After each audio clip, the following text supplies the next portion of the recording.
É uma alegria estar aqui de novo.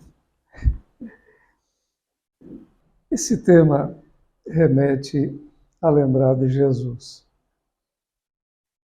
Ele, nas suas pregações, nos seus caminhos, ensinava as multidões.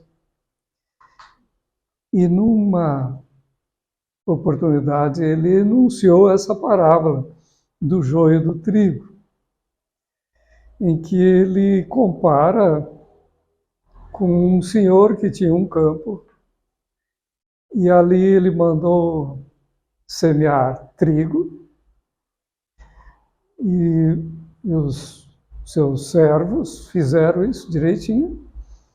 Mas só que quando o trigo brotou, né, os servos viram que no meio tinha aquelas plantas invasoras, né, que não eram trigo. Nós, é claro, até hoje, naquele tempo também, gostamos de ver uma plantação limpinha, só com a planta que nós queremos colher. E os servos, então, ficaram preocupados e foram procurar o seu senhor para saber o que era para fazer. Então, está lá relatado no Evangelho de Mateus, capítulo 13, o que Jesus explica, dizendo que, então, os servos perguntaram ao Senhor desse campo: queres que arranquemos o joio do meio do trigo? Não, replicou ele. Deixai-os crescer juntos até a colheita. E no tempo da colheita, direi aos ceifeiros: ajuntai primeiro o joio, atai-o em feixes para ser queimado. Mas o trigo, recolhei-o no meu celeiro.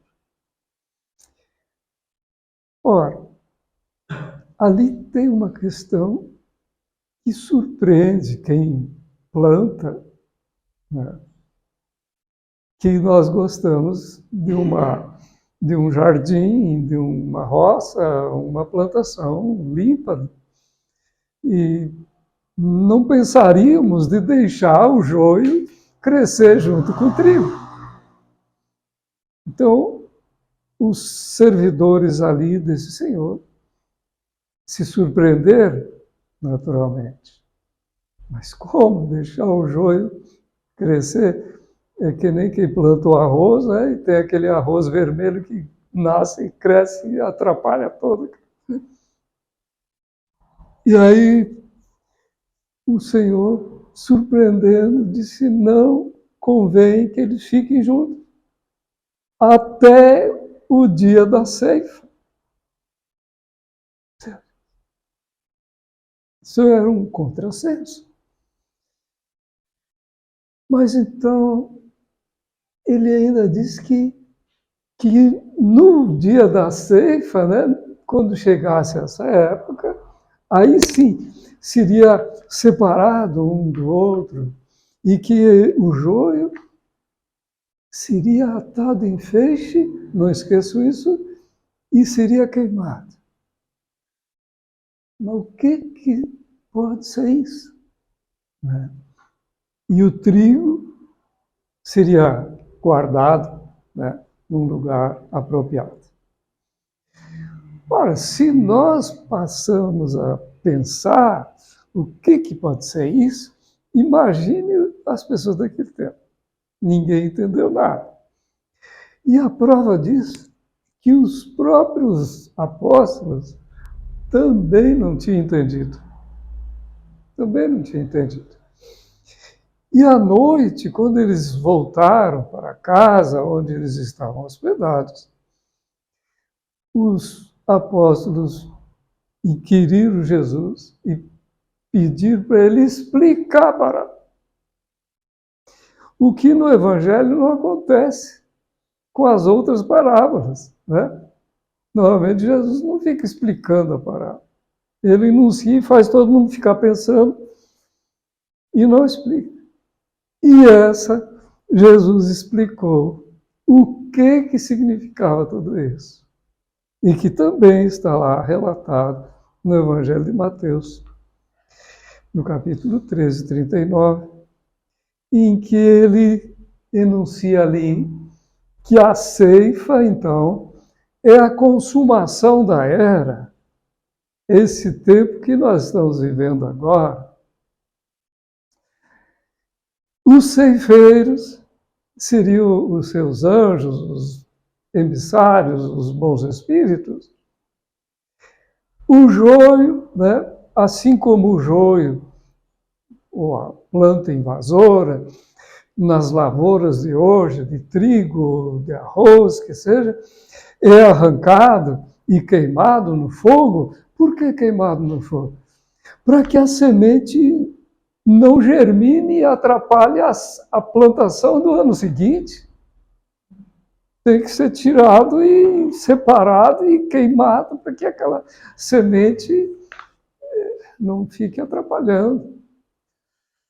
Assim como acontece isso na realidade ainda hoje, ele diz lá, Jesus, assim será no final dos tempos, na consumação da era. Tá, mas o que é o joio? O que é o trigo?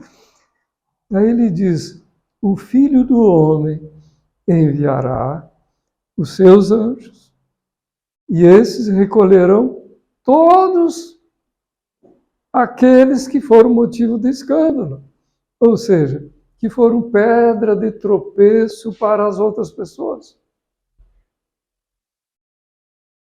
E também os obreiros, aqueles trabalhadores sem lei, mas que lei? A lei divina. Os que trabalham fora da lei divina, seguindo o ego, o orgulho, a vaidade. Esses seriam, então, recolhidos, dizendo. E ele completa, então, dizendo que esses, então, serão lançados na fornalha de fogo.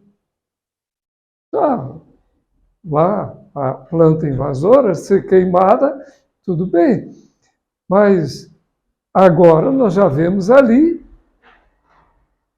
de que ele está falando das pessoas, não é?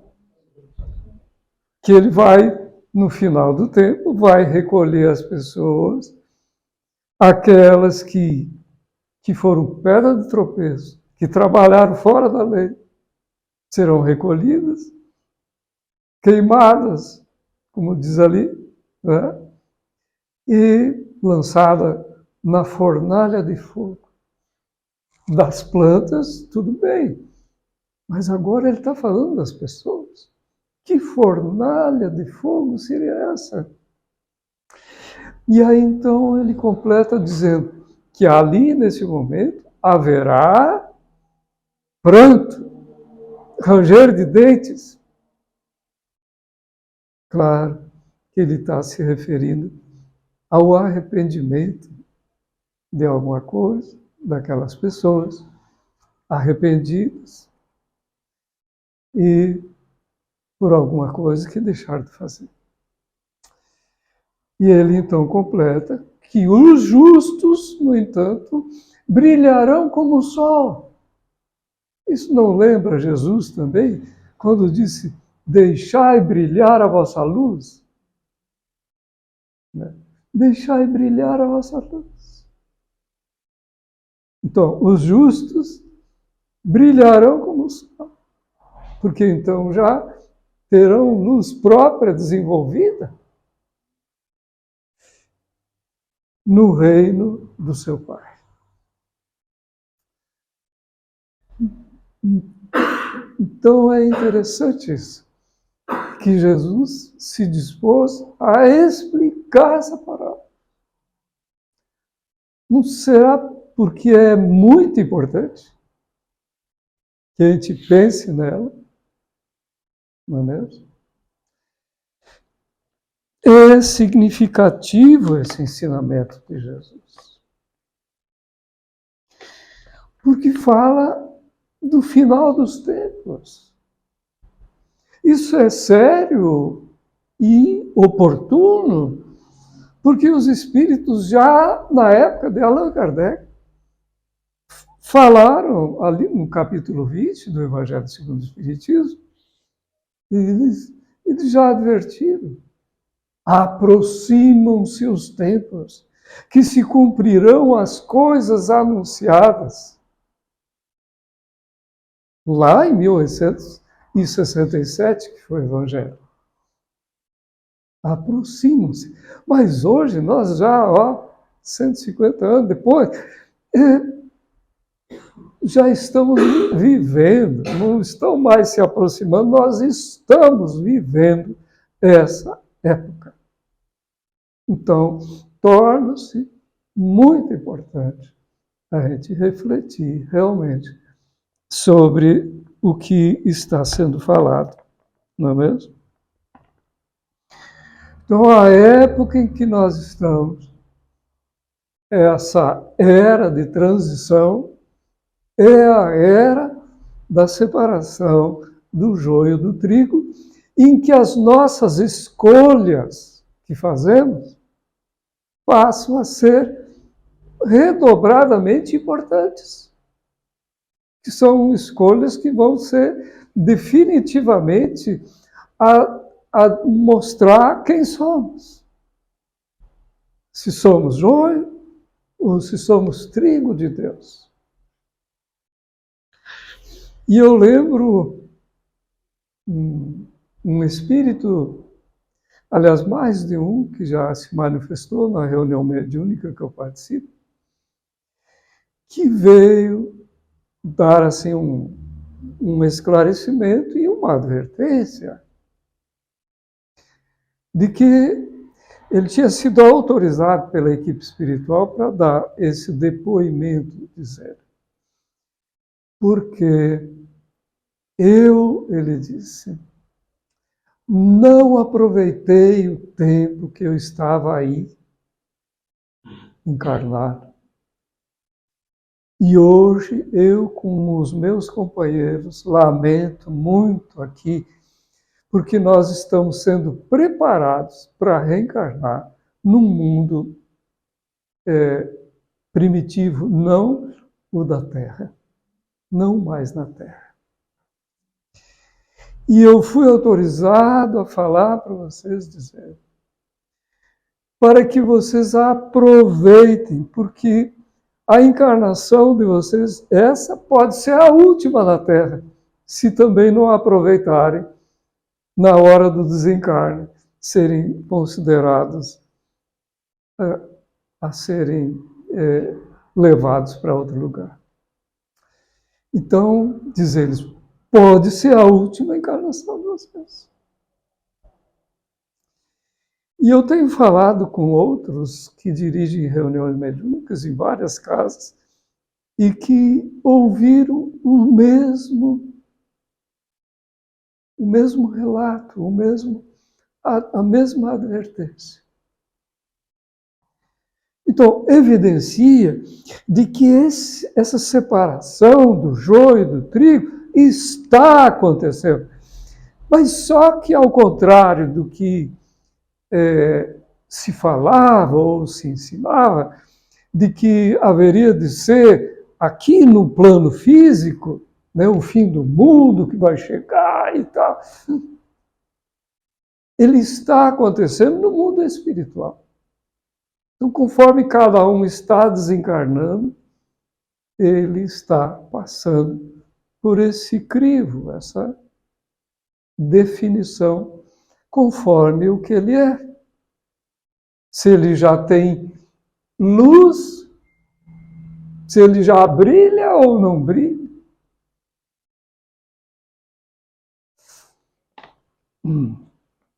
Então, essa situação, se nós analisar bem, porque nós temos a boa nova, o nome da casa, a boa nova trazida por Jesus há tanto tempo. E nós temos o conhecimento da doutrina espírita, que dá compreensão à Boa Nova, ainda mais. E mesmo assim, nós nos pegamos quantas vezes em dúvida,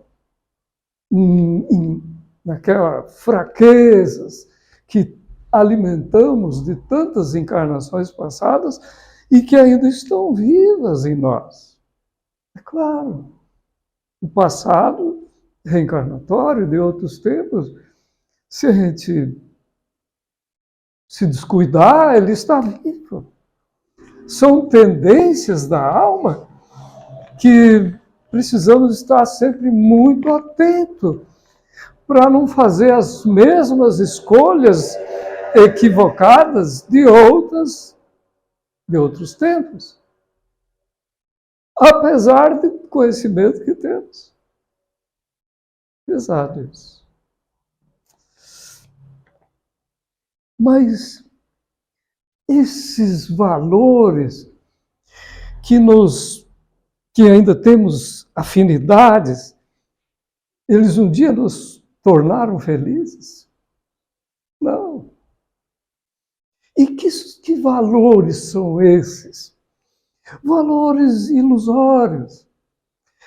E que na doutrina espírita estão representados pelo materialismo, diz Allan Kardec. O materialismo é um desafio para todos. Enquanto que a mensagem cristã, a mensagem espírita, é de cunho espiritualista. E a doutrina é mais ainda, é espírita.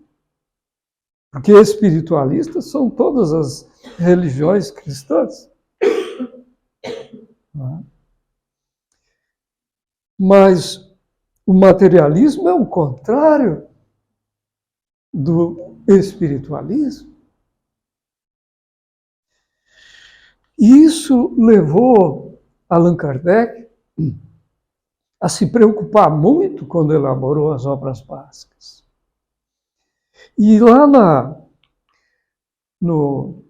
na conclusão, a segunda parte da conclusão do Livro dos Espíritos, ele fala lá, o Espiritismo é o mais terrível antagonista do materialismo.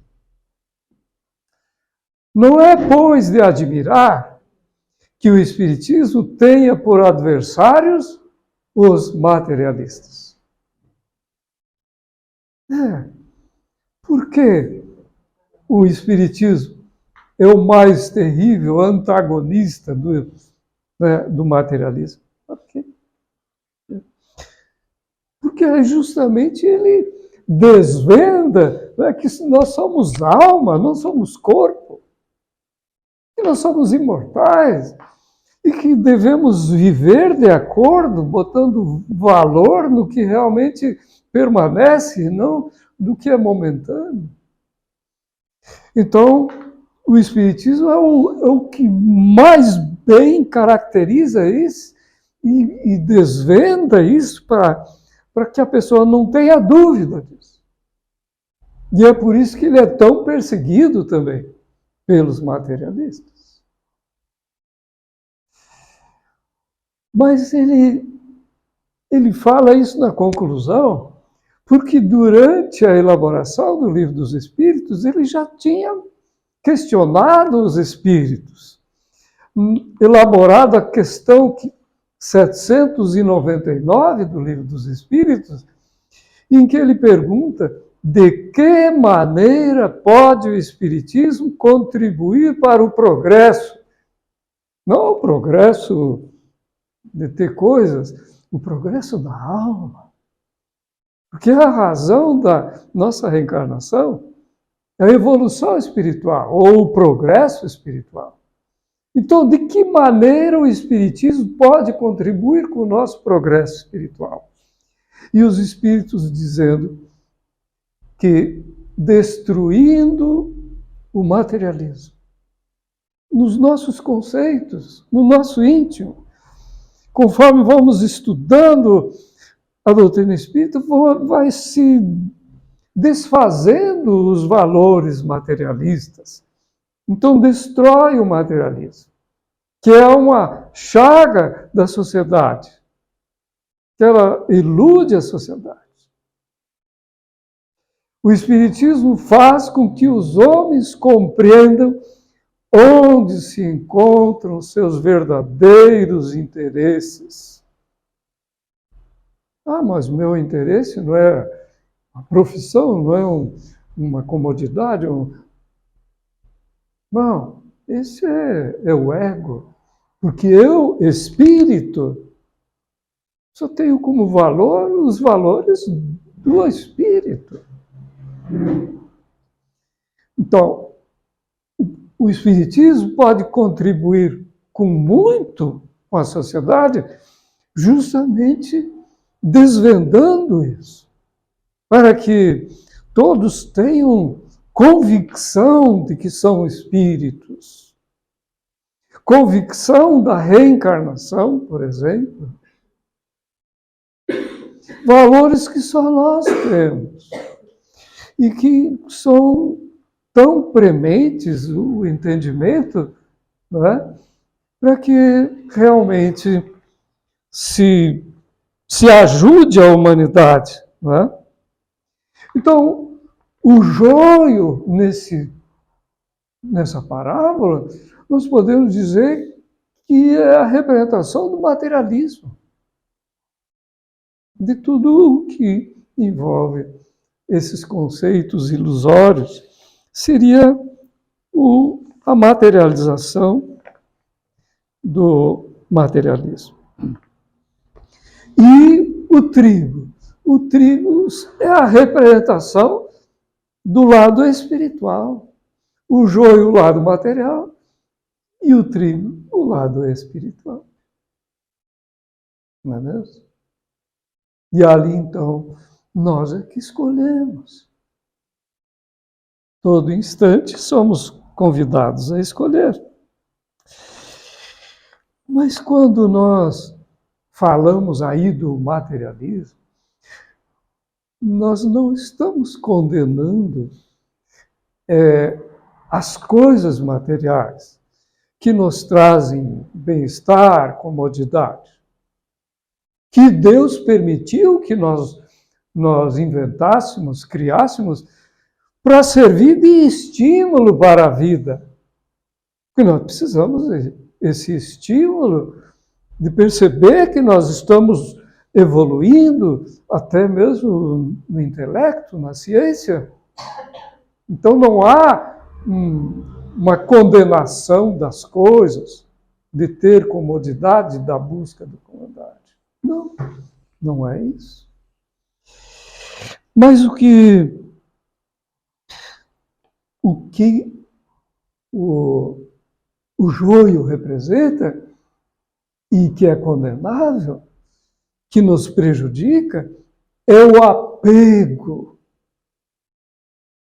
E quem trabalha em reunião mediúnica sabe que quantos espíritos que são atendidos, que estão em perturbação, preocupados com a fazenda que ficou, com as coisas que ficaram com a família, que a família não cuidou, que não sei o que. É o apego que cria um inferno, né, do fogo que queima, daqueles que não conseguiram se desapegar das coisas. Não é? Então não é a coisa o problema somos nós no apego. Isso que precisamos trabalhar, compreender. Então nós temos usado o intelecto, tá certo?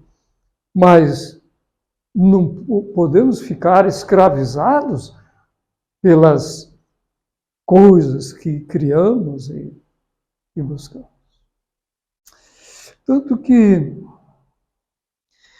Jesus, quando está lá no Evangelho de Marcos, capítulo 8, Jesus chegou a dizer lá, advertir, né, a nós, Que benefício tem o Silvio se ganhar o mundo inteiro, mas perder a sua alma?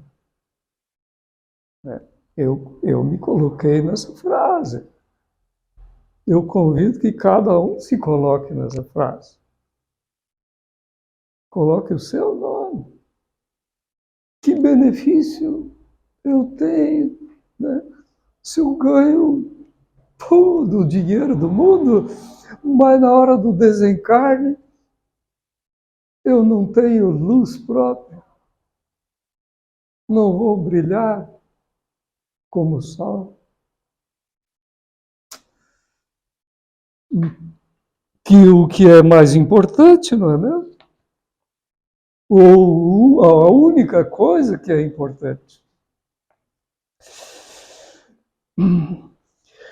Nós somos espíritos imortais e que vivemos um processo de despertar da consciência. Esse despertar é lento, progressivo e as vivências, as experiências vão nos fazendo despertar lentamente. É assim mesmo. É assim mesmo, sempre foi assim. Mas o conhecimento que temos do Evangelho, o conhecimento que a doutrina nos traz, ela tem que ser observada, sentida, porque a gente não caia em ilusão, em fraquezas que ainda temos. Que, como diz lá no Evangelho, larga é a porta do joio, da perdição, diz ele. Mas dá para dizer a porta do joio. O que estreita é a porta que exige esforço. O esforço que vai nos levar a brilhar como o sol. Nos proporciona essa libertação.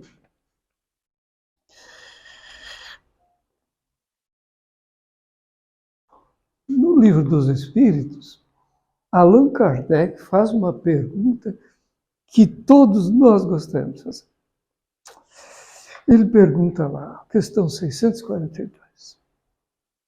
Para agradar a Deus e assegurar a nossa posição futura espiritual, bastará que eu não pratique o mal?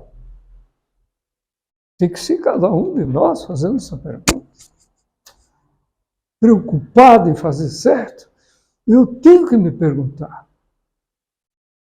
Para agradar a Deus e assegurar a minha posição para poder voltar a reencarnar na Terra, será que basta para mim não praticar o mal? Como muitas pessoas pensam, eu não faço mal nenhum. Será que é suficiente?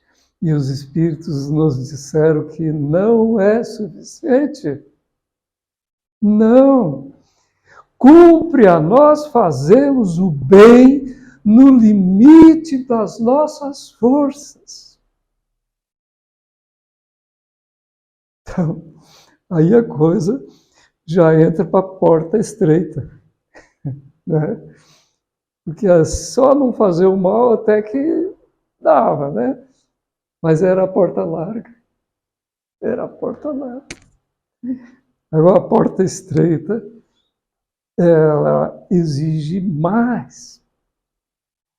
Fazer o bem no limite das nossas forças. E nós costumamos botar limite para nós mesmos. Não aguento mais. Tu já fez 10 vezes, eu te perdoei, mas agora chega. Né? A gente bota limite. Pois aí é que era a vez do algo mais. Né? Porque até Deus, qualquer um Quem sabe faria até 10. Mas o do 11 em diante é que vai começar a brilhar minha luz.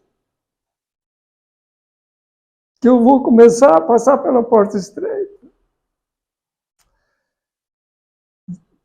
E ali é que eu estou escolhendo a ser joio, né, da mesmice, ou o trigo de fazer além. De fazer além.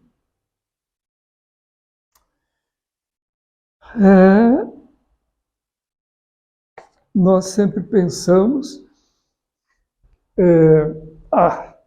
eu não fiz grandes erros, é claro que eu fiz algumas coisinhas, mas eu não tenho nada assim muito grande, condenado. Tá?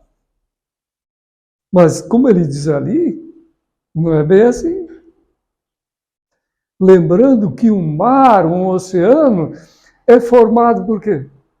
Não é de pequenas gotinhas?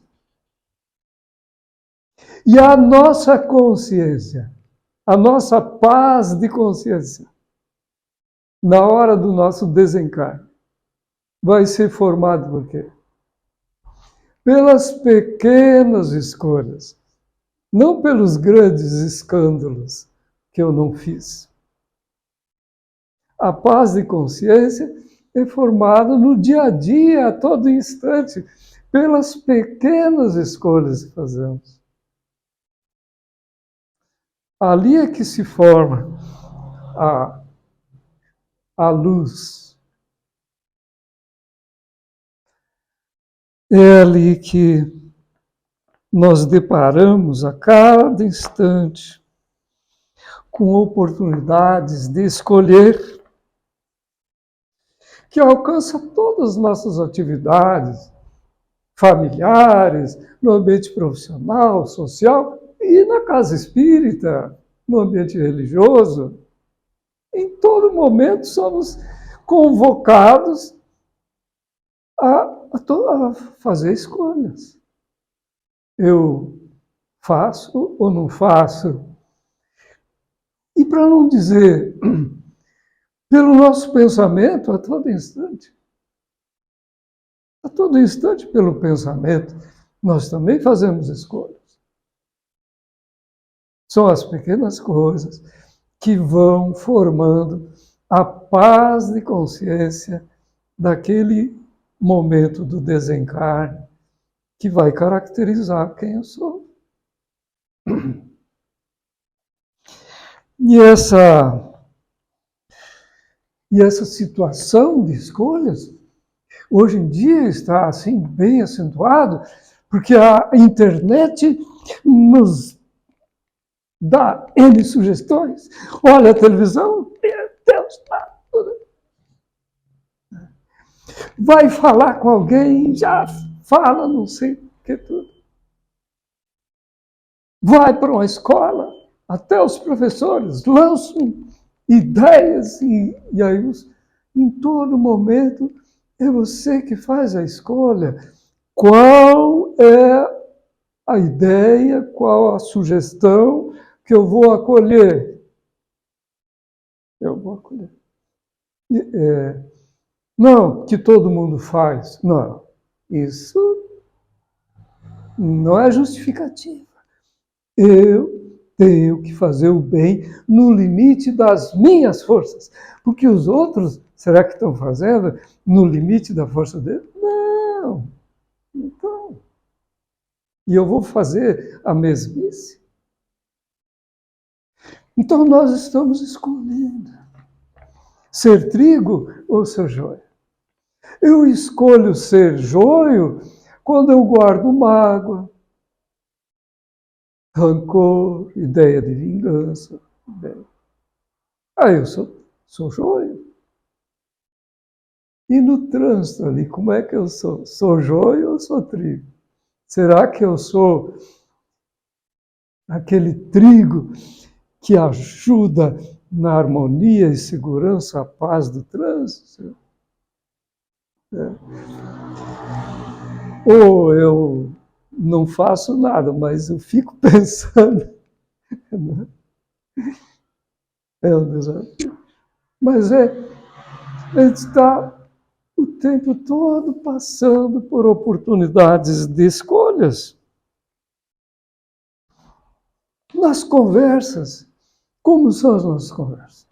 A minha conversa incentiva a harmonia, a paz, a união.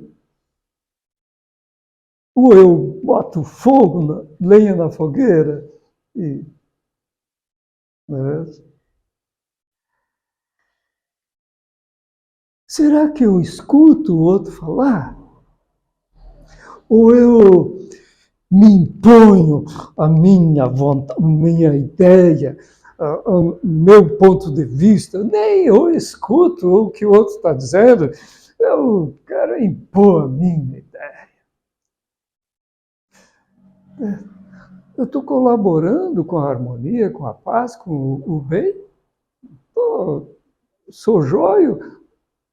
Ou quando é que eu vou ser trigo?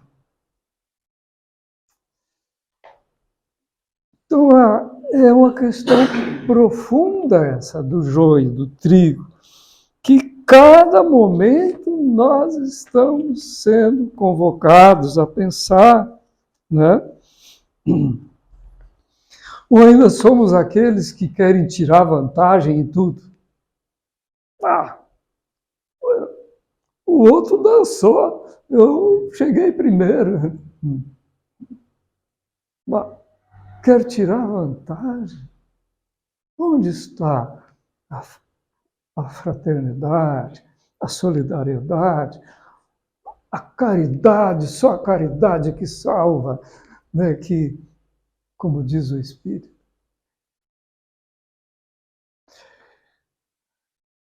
É uma constante essa situação, não é? E quando nós estamos num cargo de chefia, de diretor, de gerente, uma autoridade, será que eu aproveito para me arrumar, ajudar a minha família, os meus amigos e os outros? Ou eu uso aquela função para promover o bem, a paz, a harmonia, o progresso, o bem-estar de todos, independente? Eu sou joio ou eu sou trigo? Então, nós somos trigo de Deus quando nós somos mansos e pacíficos. Como diz lá as bem-aventuranças de Jesus. Agora nós vamos usar as bem-aventuranças. Porque aqueles bem-aventurados que ele fala, os mansos, os pacíficos, os justos, tá? Misericordiosos, são o trigo de Deus, os bem-aventurados. Quando o que não é o bem-aventurado é o joio.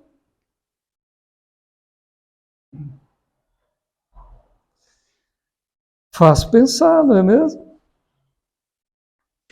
Então temos que ter convicção do que nós queremos. Fazendo isso que estamos fazendo agora.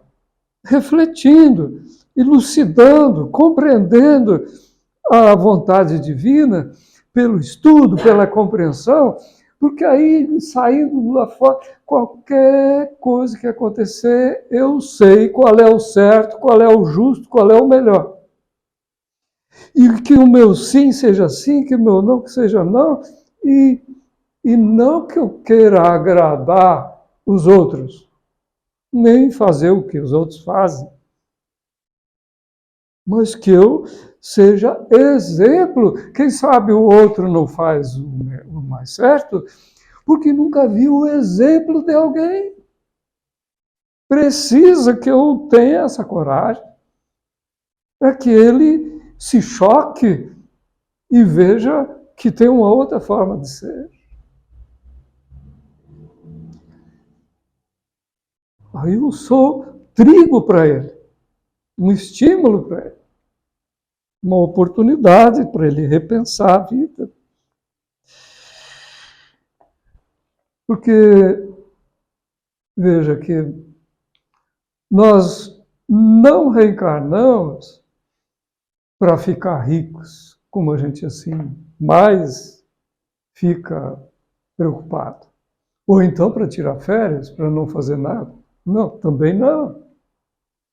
Mas nós reencarnamos para evoluir espiritualmente. Então, tudo o que é para o valor espiritual que é importante, não o material. Então, ser trigo é escolher a felicidade de ser manso e pacífico, pela humildade e caridade, abdicando do duelo, de querer impor a minha ideia, só para me sentir mais forte, mais poderoso. Esse duelo que hoje é verbal, mas no mínimo é mental. Eu fico mentalizando. Eu quero ser melhor, hoje em dia, que é a época da ostentação, ostentar, poder, vaidade. O trigo é abdicar disso, dessas coisas ilusórias, e ser manso, pacífico, pela humildade e caridade. Isso que se espera de nós. Porque nós estamos vivendo a época da ceifa. Em outras encarnações, parecia longe o fim do mundo, como dizia, né? Mas agora é agora. Ou eu faço, ou não faço mais, como disse o Espírito. Porque essa pode ser minha última encarnação na Terra. É o momento da escolha definitiva, não é mesmo?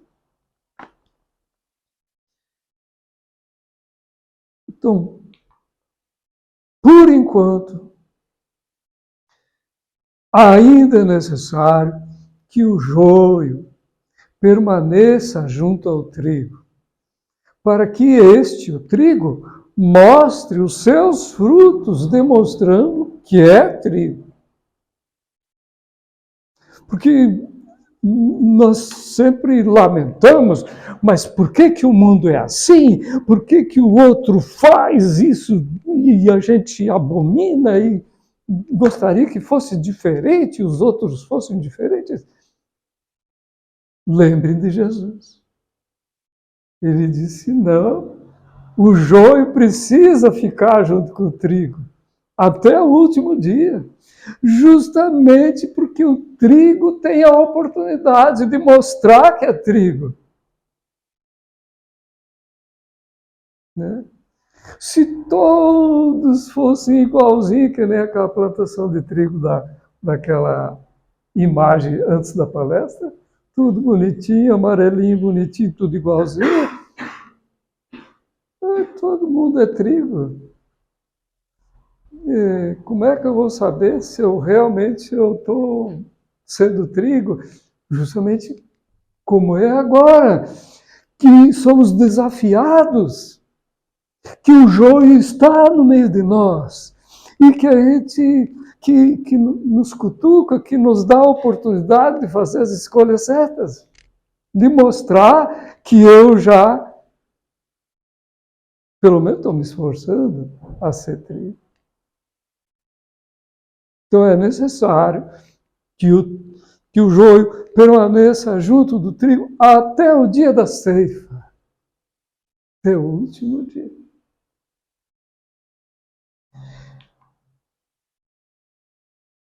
Então, quando Jesus recomendou o crescimento simultâneo do joio e do trigo, ele nos demonstrou a sublime tolerância celeste.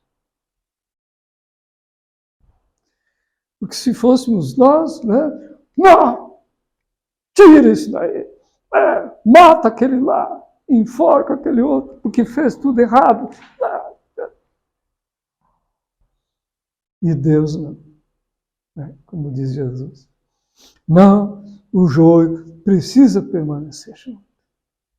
Essa sublime tolerância da misericórdia divina a permitir que aquele que ainda não é trigo tenha a oportunidade de se tornar trigo até o último momento. A sublime tolerância da misericórdia do amor divino. É por isso. Então vivemos um momento realmente muito especial. Não é mesmo? É o momento da escolha. Da nossa decisão. E no livro Perturbações Espirituais, que foi psicografado por Divaldo Franco, ditado pelo espírito Manuel Filomeno Miranda, tem uma frase que ele diz assim: de todo lado apresenta-se o sofrimento em multifaces, cada hora alcançando uns e outros, sem qualquer exceção. Porque o momento é de seleção de valores, no qual aqueles que estiverem com Jesus definir-se-ão pela permanência na batalha. Mas que batalha! Eu falei para não ficar duelando, agora eu falo em batalha. É a batalha íntima nossa, de dominar o ego, de dominar o nosso orgulho, a nossa vaidade, de fazer as boas escolhas íntimas. Então, aqueles que estiverem com Jesus definir-se-ão pela permanência na batalha íntima, de autodomínio, de sublimação espiritual. Enquanto que os outros vão optar pelo que sempre fizeram, buscando os prazeres com que sempre tiveram, se acharam melhor. Então ele fala dessa separação, do tempo que vivemos. É uma advertência sutil que está se repetindo de diversas formas, diversos meios. E nós? Que lado estamos? Qual a porta que nós escolhemos passar? Não é mesmo? Estreita ou larga? Já tem alguma luz? Serei considerado trigo de Deus? É uma escolha. Não é Jesus que vai fazer isso por mim. É um esforço, uma escolha pessoal, uma conquista íntima nossa, não é mesmo? Então, o nosso tempo é de compreensão, é tempo de perdão, é tempo de fraternidade. De olhar a todos como irmãos. Ah, mas ele não gosta de mim. Mas goste dele. Perdoa. Quero o bem. Ah, mas ele Faça você o que o outro não fez. Seja trigo. Dói, dói. Mas eu preciso fazer agora, ou eu não vou fazer mais nunca. É a oportunidade que nós temos.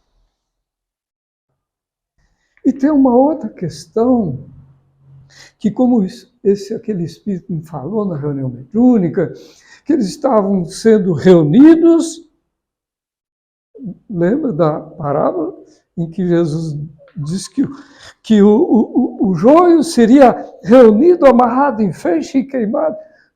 Os espíritos, é isso que eles falaram, que eles estavam sendo reunidos todos para reencarnarem num outro mundo. Reunidos, quer dizer, reunidos num feixe. E estavam ali reunidos, amargurados, tristes, lamentando, arrependidos pelas escolhas que tinham feito. Mas isso sempre nos deu uma ideia, assim, de uma certa maldade de Deus. Ah, não fez? Você vai. Não é? Mas hoje nós entendemos que não é. Veja bem, tudo evolui. E tudo é energia, tudo é vibração. Nós, individualmente, e o planeta também vibra energeticamente. E com o tempo desses milênios que se passaram, o nosso planeta foi melhorando vibratoriamente também. Os cientistas têm comprovado isso, que o espectro eletromagnético do planeta está muito modificado. Provado isso cientificamente, até com aparelhos. Então, o que isso tem a ver? Que nós, a humanidade que está no planeta, é o que tem afinidade com esse diapasão vibratório. E conforme o planeta melhorou a sua vibração, conforme nós vamos desencarnando, se nós ainda estamos dentro daquele patamar vibratório de permanecer no planeta, nós vamos permanecer. Mas os que não acompanharam essa mudança vibratória, eles estão sendo reunidos para reencarnar no mundo mais adequado para eles. Então não foi Deus assim, disse, então eu vou te mandar para não sei onde. Não. Deus é misericordioso. Porque se esses voltassem a reencarnar no planeta, nesse planeta, e eles não estiverem vibrando uma sintonia possível para acompanhar o planeta, o seu próprio corpo físico não ia aguentar. O corpo físico ia ficar cheio de doenças, cheio de deformidades. Então seria uma maldade. Então sim. Mas assim não. Assim, por uma escolha dos que estão desencarnando e que não acompanharam o planeta vibratoriamente, eles são levados para um lugar onde eles não vão sofrer tanto quanto sofreriam aqui. Ah, mas é um mundo primitivo. Ah, mas pelo que eles já evoluíram aqui, lá naquele mundo eles vão transformar esse mundo num mundo muito melhor. Então veja como a misericórdia, o mecanismo divino é justo, é correto, é certo. E nós precisamos compreender tudo isso. Então, chegando lá para os finalmente, vamos ver aqui que continuarão reencarnando na Terra aqueles que já são bem-aventurados. porque eles já vibratoriamente eles acompanharam o planeta. Ou seja, os humildes, os mansos, pacíficos, os justos, desejam o bem de todos. Enquanto que os demais, reunidos no mundo espiritual, serão preparados a reencarnar em mundos inferiores, o que será motivo de arrependimento, choro natural. Mas, para finalizarmos, vamos fazer mais uma pergunta, que na realidade Allan Kardec já fez por nós. Eu digo, Allan Kardec, ele fez todas as perguntas que eu queria fazer.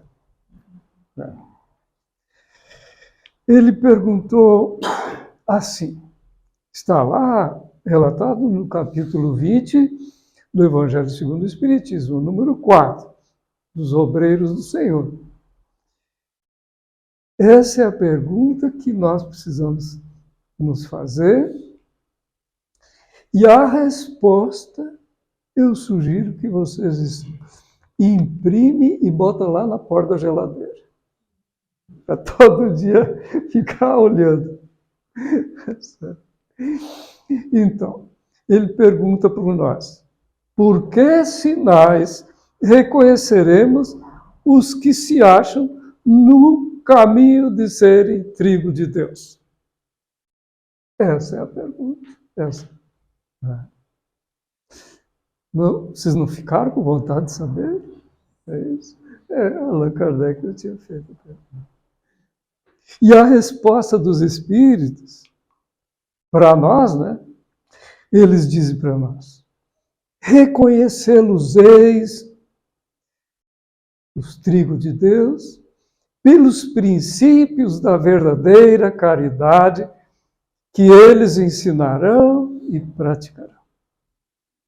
Reconhecê-los-eis pelo número de aflitos a que levem consolo. Reconhecê-los-eis pelo seu amor ao próximo, pela sua abnegação e desinteresse pessoal. Teria que fazer uma outra palestra só sobre isso, só sobre essa resposta deles. Mas eu vou deixar para vocês que são inteligentes, chegar em casa, ficar estudando ela para entender. Esses são os trigos de Deus. Está vendo?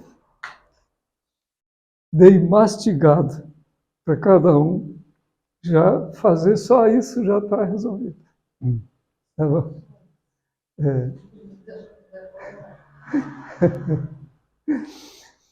Então, meus amigos, eu achei que eu devia de trazer essa mensagem, porque ela me faz pensar todos os dias o tempo que nós estamos vivendo. É um momento grave, sério. Precisamos compreender. Tá bem? Obrigado.